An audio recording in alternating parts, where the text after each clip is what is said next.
Welcome back, ChesCo Gridiron Insider faithful, and welcome to our Week 2 show. We're coming to you live from Studio 1. We trust everyone enjoyed a nice Labor Day weekend of Chester County football. This week's show, we have some interesting things to view. We have some upsets from last week, some unbelievable performances, and our first ever ChesCo Insider Player of the Week. PT will interview Rustin head coach Mike St. Clair before his team's Week 2 showdown with Pac Conference power Pope John Paul. Tom and I will break down Rustin offense and defense from their first week's game with Unionville, and then you can see what to expect come this Saturday. And finally, predictions of Week 2 matchups at the end of the show. So stay tuned. You're not going to want to miss this. Highlights of this week's games are brought to you by Studio One, the home of ChesCo Gridiron Insiders for our inaugural season. Studio One also houses Sports Vault. Sports Vault is your premium provider of sports-related autographed and non-autographed merchandise. Sports Vault is the leader in licensed sports memorabilia, novelties, trading cards, and custom framing. Sports Vault is located at 520 East Lancaster Avenue in Downingtown, Pennsylvania. We are always looking to add sponsorship and join our family here at ChesCo Gridiron Insiders. This week, we are adding a Player of the Week segment, and pretty soon we may add an Upset of the Week that you can sponsor. Just send an email to and we can set you up with the sponsorship package of your choice. Okay, we will begin our Week 1 highlights with Avongrove traveling to Penwood. Let's pick it up in the second period with a scoreless game. And here, Avongrove quarterback Frank Hogerworth hits number 2, Sebastian Binstead, on a similar smash route in a Week 1 touchdown pass. Avongrove then lines up for the extra point in a swinging gate formation. And once again, Binstead decides to call his own number around the outside, lowers his shoulder on a Penwood defender, and just like that, Avongrove is up 8-0 early second period.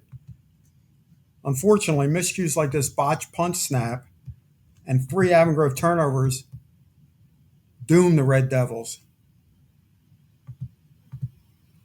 Here comes Hogerworth in the gun.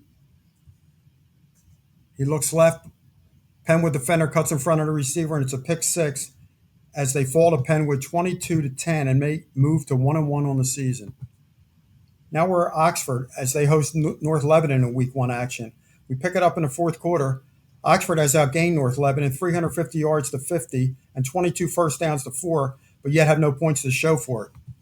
Until now, North Lebanon quarterback overthrows a slant route, and junior Jalen McClain is Johnny on the spot as he picks off his second pass of the evening. 2 plays later,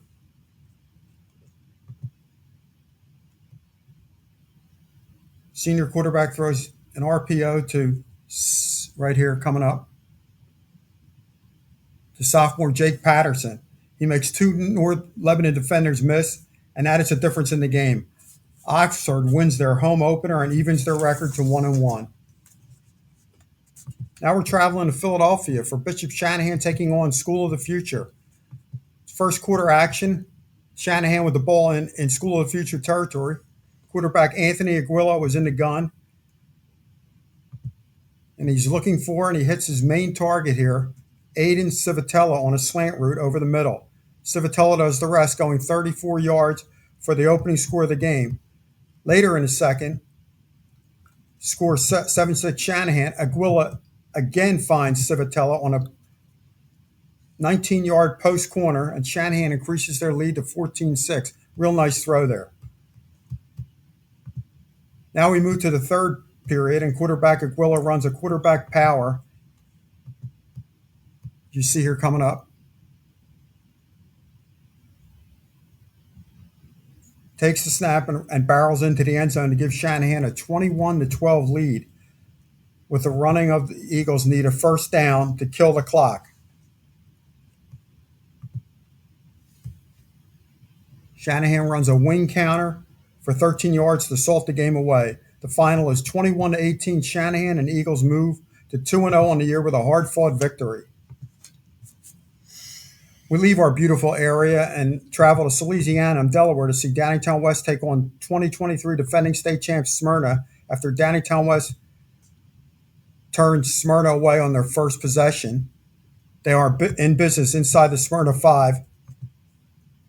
Spencer Dunn takes a quick toss from Cole Bricker and beats everyone to the end zone, and West takes an early 7-0 lead on the Delaware host. All night long, Smyrna ran a lot of shifts and late motions, and the Whippet defense shows here they were well prepared for it as a swarm of defenders you're going to see coming up blows up this smoke screen.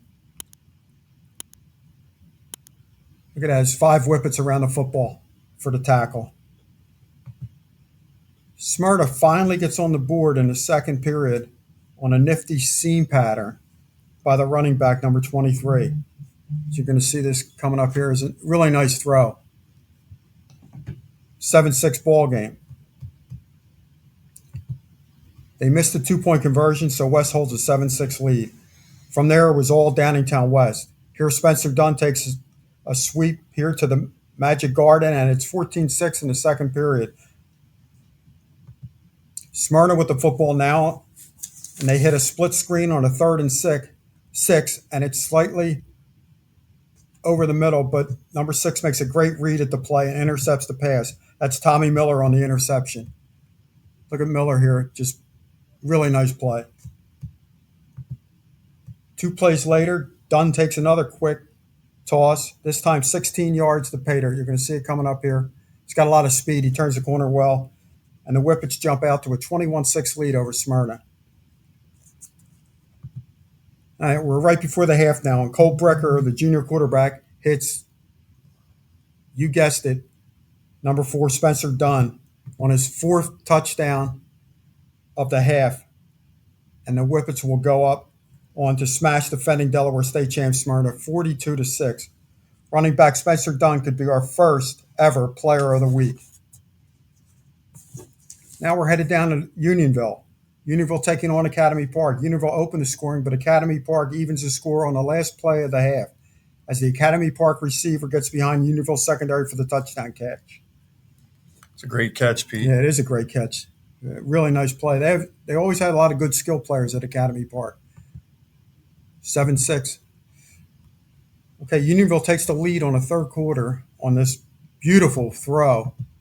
Tommy McGinnis to wide receiver Drew Paleo. Beats his man easily. 65-yard touchdown pass. 14-6, Unionville.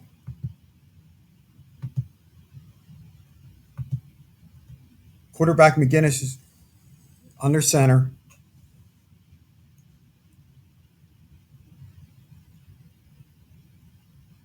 He's going to boot out. He's going to avoid the sack here with a nice move and threads the needle to the big tight end Nolan Holt for a 10-yard touchdown. This is where the game gets a little crazy. Wild sequence of plays at the end of the game. Academy Park scores with a minute left to tie the game. You're going to see this coming up here. Here's the Academy Park touchdown, but Holt penetrates the Academy Park line right here and blocks a potential game-winning point after attempt. Look at Holt get in there with his hands up. That's a big-time play there. Yeah, it's a game saver, right? Yeah. 102 left, tie, 2 left, tie, 26. And with less than a minute left, Unionville is forced to punt. This is the game-saving play right here, guys. Okay, you're going to see the snap is bad, and it sails completely over the head of the Unionville punter, Nick DiMatteo. DiMatteo was able to track it down and gets the punt off, preventing a potential game-winning safety for Academy Park. Really heads-up play by the punter there, Coach Wolf. He did a great job. I talked to Coach Murphy after the game, and he said that it was all on that kid. He knew the situation. He couldn't just kick it out of bounds for the safety because they would have lost the game. They would have lost the game, yeah. And now we're in overtime. And Unionville nose tackle, Demetrius Getsos forces and recovers a fumble as Academy Park attempts a reverse. You see it right there, and he falls on the football. Big-time play there in overtime. And that's going to set up the game winner here on 4th down. Unionville fullback Owen Simcox plows in for the winning TD. And Unionville moves to 1-1 on the season with a hard-fought overtime win over Academy Park. That's a wild game. Might be our game of the week. Absolutely. In our last look around the league, we need to go to Westchester Henderson for their home opener against Hatboro Horsham. We see that our co-player of the week, running back Brady Collins, scores not one, not two, not three, not one, not two, as he breaks tackles here, at least three of them, not three, as he barrels in here from in tight.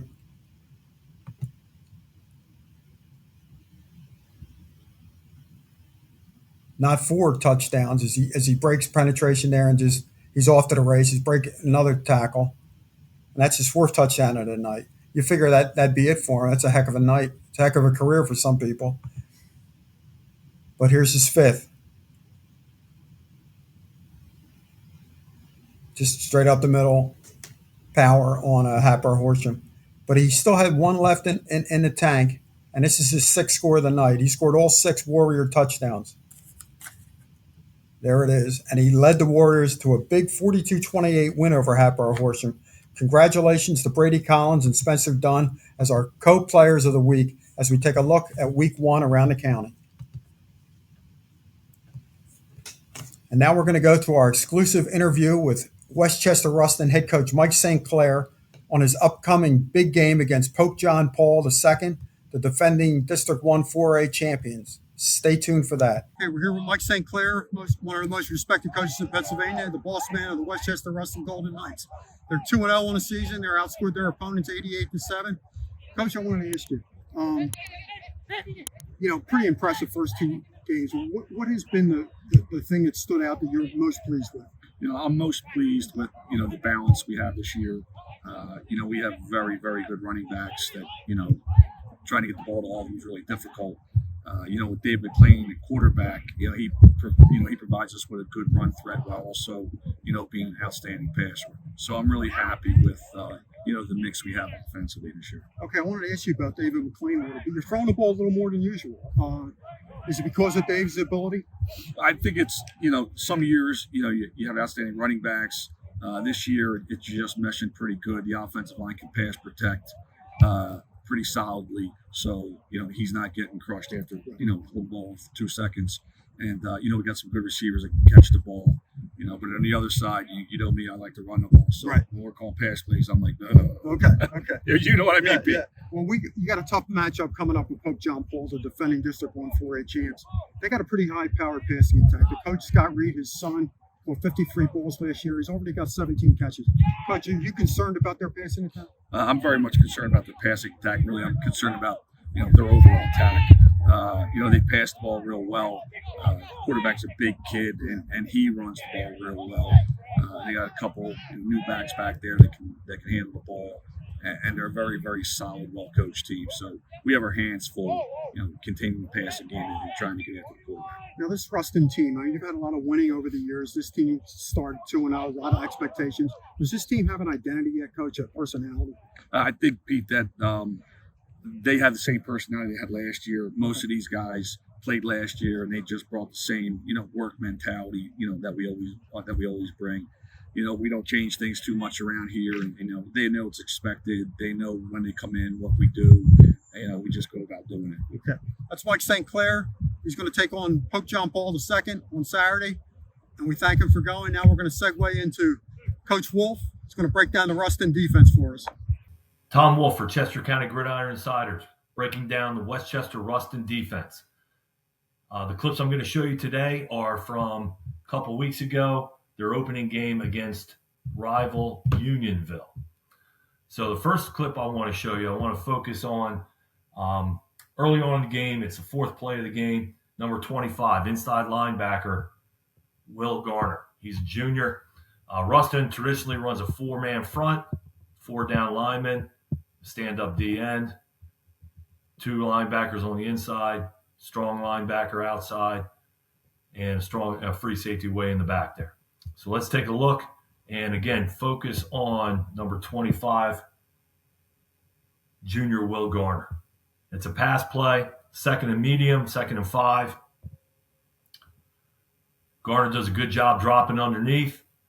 Unionville quarterback doesn't see him, And Garner has an easy interception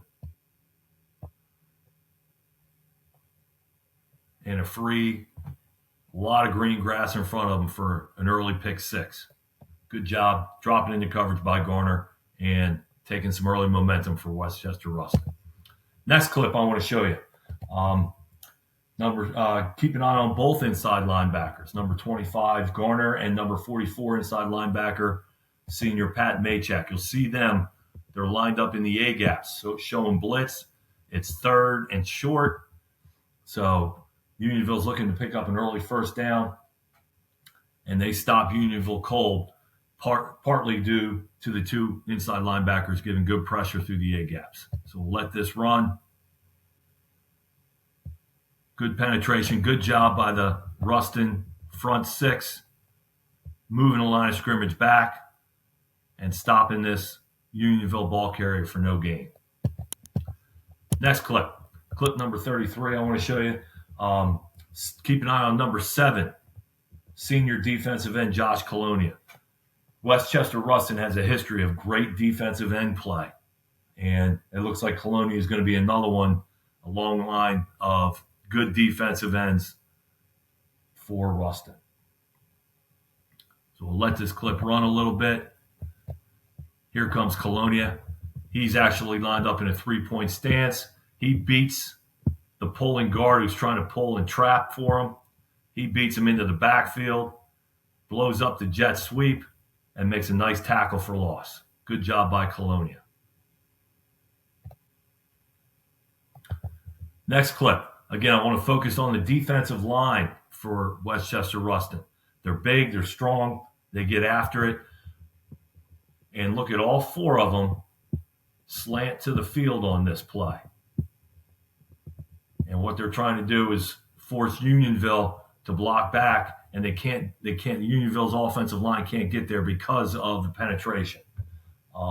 Pay particular attention to the 2 defensive tackles, number 27, junior Khalif Cunningham, and number 51, junior Nicky Santangelo. They both get good penetration. And then number 33, the other defensive end for Rustin, senior Luke Spitzer, really gets in here and forces this quarterback who's just taking a 3-step drop, just catching and trying to throw a quick hitch out here. He can't do it, so he's got to fight back to the line of scrimmage. So let's let this clip run. And again, look at the defensive line pressure for Rustin. They get underneath the block. Spitzer does a real nice job getting low man wins, leverage, forcing the tackle back into the quarterback's feet. Quarterback tries to make something out of nothing. And there's Colonia and the linebacker, Garner, to clean it up. Last clip I want to show you. So we got 3rd and long, 3rd and double sticks, as us old football coaches like to call it. 3rd and double sticks.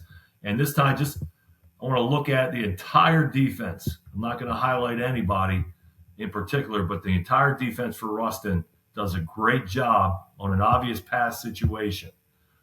Coach Mike Sinclair, the head coach, former defensive coordinator for East, does a great job of pursuit. The defensive line gets good pressure. There's great coverage here. You'll see the Unionville wide receivers, the 4 receivers that go out, are covered. Quarterback has to scramble out of the pocket, rolls to his right because of the pressure, and there's nowhere for him to go. And then great pursuit by Rustin to close it off and force him out of bounds and force a Union. Thanks, Tom, for breaking down Rustin's defense for us. They look pretty sound and solid as usual. I want to take a look at 5 clips now offensively that Rustin runs out of the wing T offense. They ran him against Unionville from week 0. Okay, so the first play I want to take a look at is a jet sweep from under center. This is a 2x2 one tight end formation, and this is a difficult play for defenses to defend. Rustin will run this to the weak side with number 22 Chase Hatton carrying the ball, but they can easily turn around and give it to number 4 Ryan Loper and run it the opposite way as well, which I'll show right here.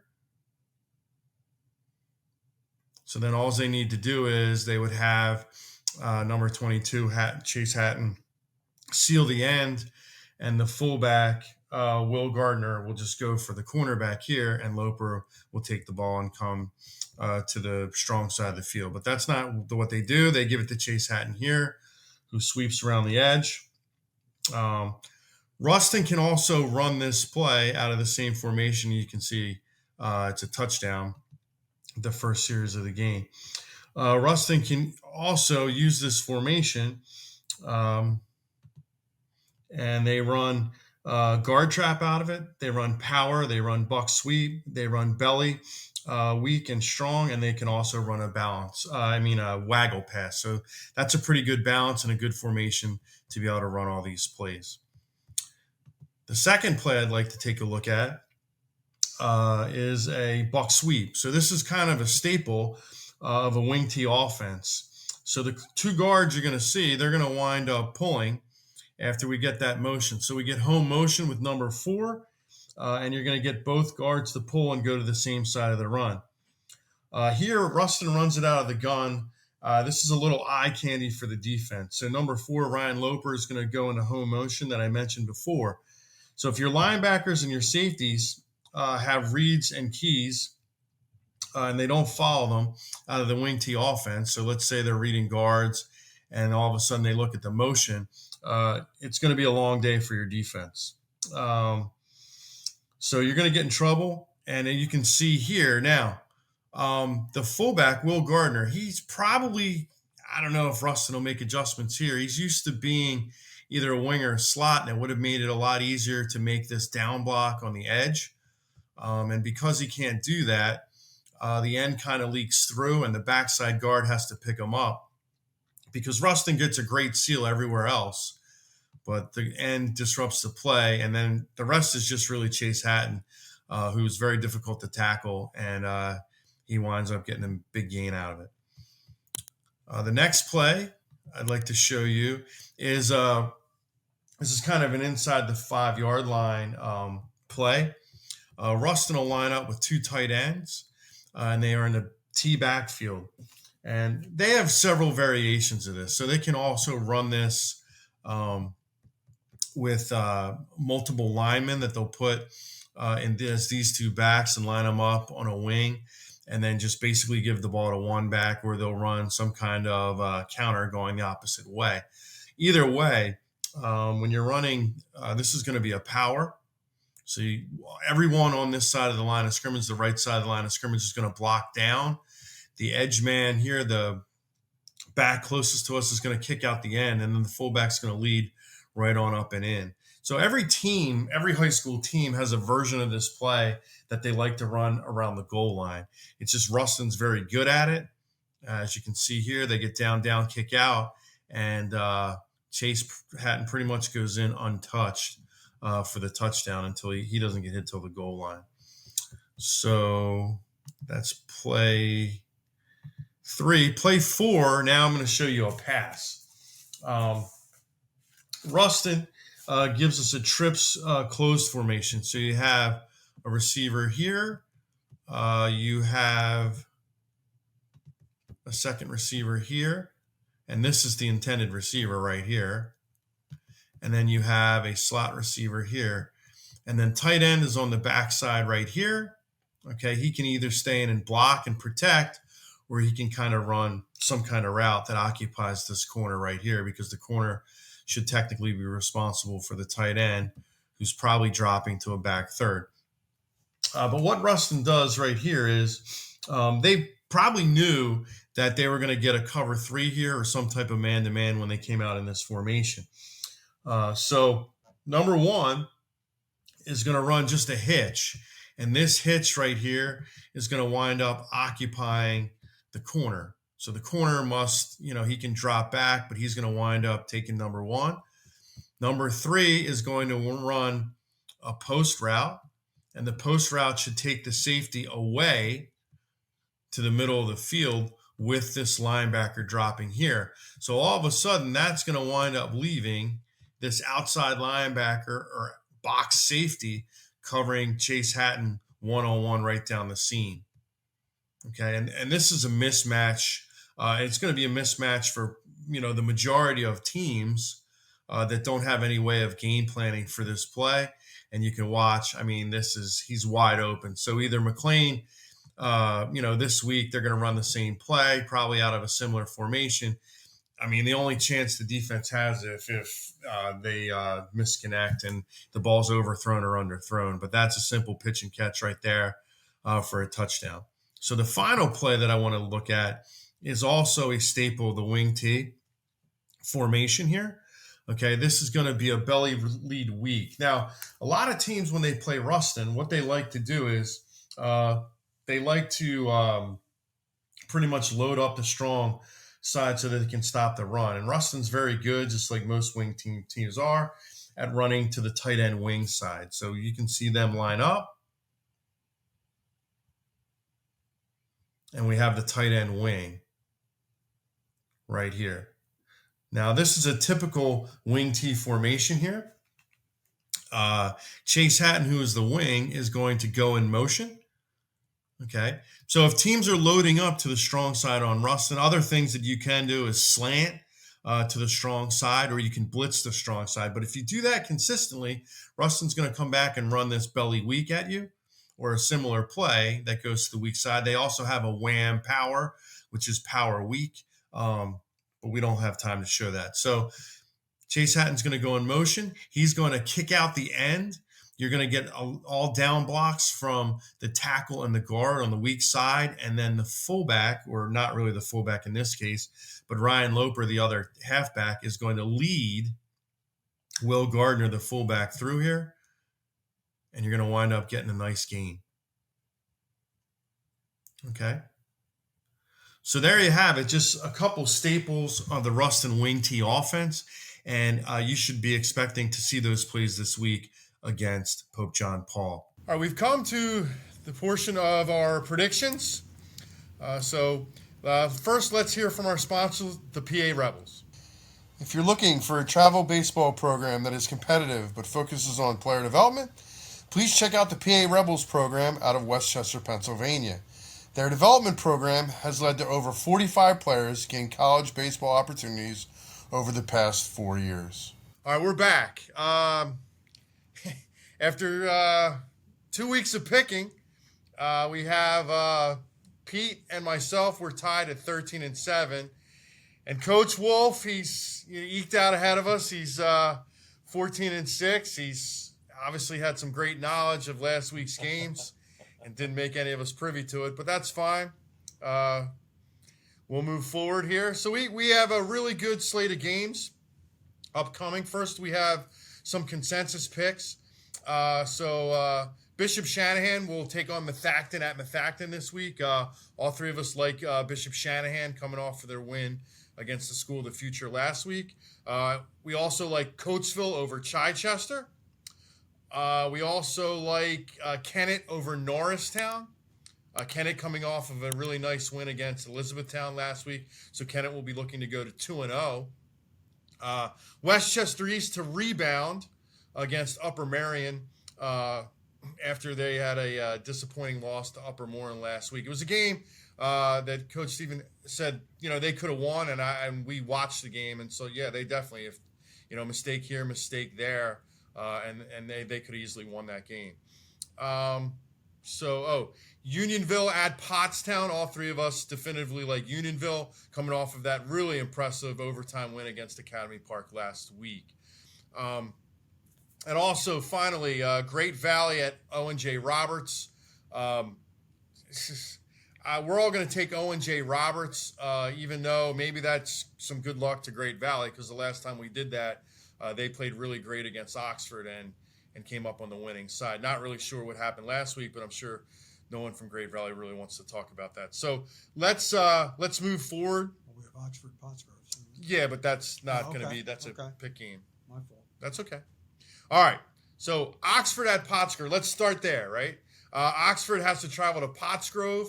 Tom, what are your thoughts?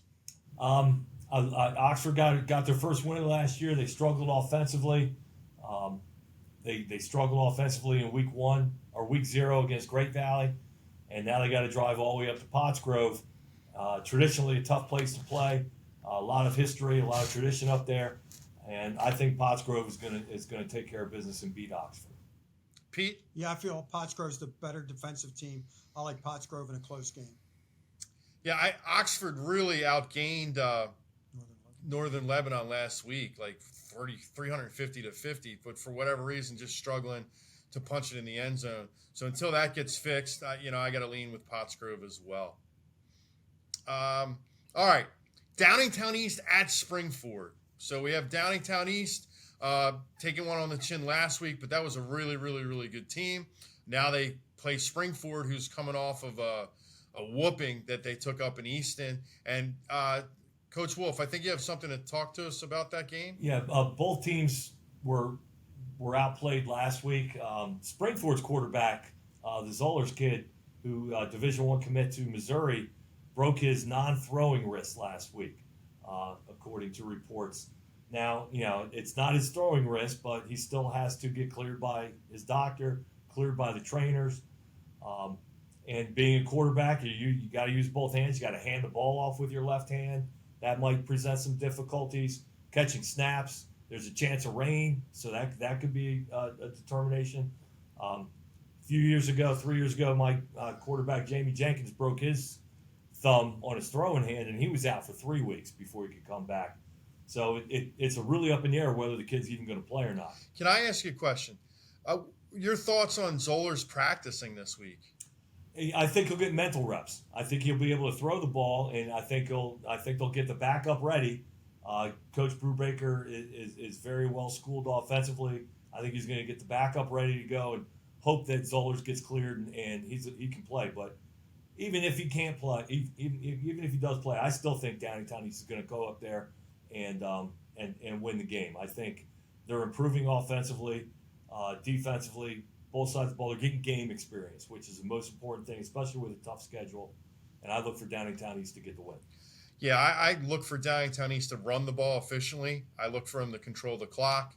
And I think that's why they will win this game and get their first W of the year. Pete, your thoughts? I like Downingtown East for the same reasons as you do, Coach Moyer. And I'm going to tell you something. I think they're tougher than the Springford kids, and I think they control the clock and win the football game. Okay. All right, let's take a look now at Henderson-Phoenixville. Pete, you were at the Henderson-Hatboro game last week. What'd you think? Yeah, offensive explosion for Henderson, 449 yards of total offense. Brady Collins with 6 rushing touchdowns, 217 yards. Their senior quarterback, Jackson Lewis, in his only second game, looked really good, 11 of 14 for 144. Defense did not look good. I know Coach Harry O'Neill was a little upset after the game at the Henderson defense. They gave up 28 points to the wing T offense of Hatboro Horsham. I think they have enough to beat Phoenixville, though. Yeah, I would. When you say the defense didn't look good, that really worries me. I think Phoenixville, especially at their place, is coming off of a bye. Yeah. I think they're going to just pull it out. I think they're going to be able to control the ground game and have the ball. And unfortunately, that takes the ball out of Coach Ellis's hands on offense. And so I like Phoenixville to win this game. Tom? Okay. I like Henderson. I've known Coach O'Neill. I had the privilege of coaching with him. And I know he's not going to stand for the defensive performance the last couple of weeks. And I think he's going to turn around the defense. And I look for Henderson to go up to Phoenixville and get the win. D West, they have a huge one. Perk Valley coming to town after an impressive thumping of Division Delaware State champ Smyrna at Sleaze-Annam last week. Now Perk Valley comes to town. I love D West here. Physical run game the last 2 weeks. It's at Kottmeyer. I think that really plays a part. And again, rain, right? So yeah. Rain in the forecast, obviously that can change. But because of all those reasons, and Downingtown West defense was really impressive as well. Smyrna had all these, nonsense motions and shifts, and God only knows some of the things they were trying to do. And D West, they were always aligned. They were always had their assignment. They always knew what they were doing, and they were prepared for it. So because of those things, I'm taking D West. Pete? Yeah, D West I like here a lot. Perk Valley loves to throw the football. They have a 3-year starter, Pat McDonald, 206 yards last week against Governor Mifflin. But the way West is running the football and the way their defense is playing and the game at Kottmeyer, I think it's all the advantage to the Whippets. If this were at Perk Valley, I'd take Perk Valley. It's always tough to play up there. They got that big Viking in the end zone. Great student section, good home field advantage. These two teams, it's become quite a rivalry between these two teams. They played the last few years. Both of them are super well coached. Coach Heist up at Perk Valley does a great job, him and his staff. And we've seen the last couple of weeks, Tom Klein has kind of seamlessly filled in and led the Whippets to a 2-0 start. Again, since it's at home, I'll go a little home cooking and look for Downingtown West in a one-score game. It's going to be a great game. Love it. Malvern will travel to Del Barton. So, again, Malvern will travel to Jersey on a bus. This time they have to go all the way to North Jersey. Lost a tough one, Pete and Tom, last week. I was there at Ocean City. It was a 21-18 game. Last-minute interception by LaSalle held the Friars out of the end zone and cost them the win. It was honestly really, a couple mistakes, turnovers, by LaSalle that, caused, I think one was a pick six, and then this one turned them over on downs, which, without timeouts left, LaSalle was able to run out the clock. So, hopefully Malvern will fare better this week, traveling up to Del Barton. Tom, what are your thoughts? Malvern's too talented to lose 2 games in a row. I think they clean up their mistakes offensively. They could have, would have, should have against LaSalle. I think they bounce back, drive up to the Jersey Turnpike and get an easy win. Yeah, I like Malvern here. 2 guys, too much talent, as Coach Wolf said, for Malvern to go 0-2. Yeah, I know Del Barton handled Iona Prep last week 45-7.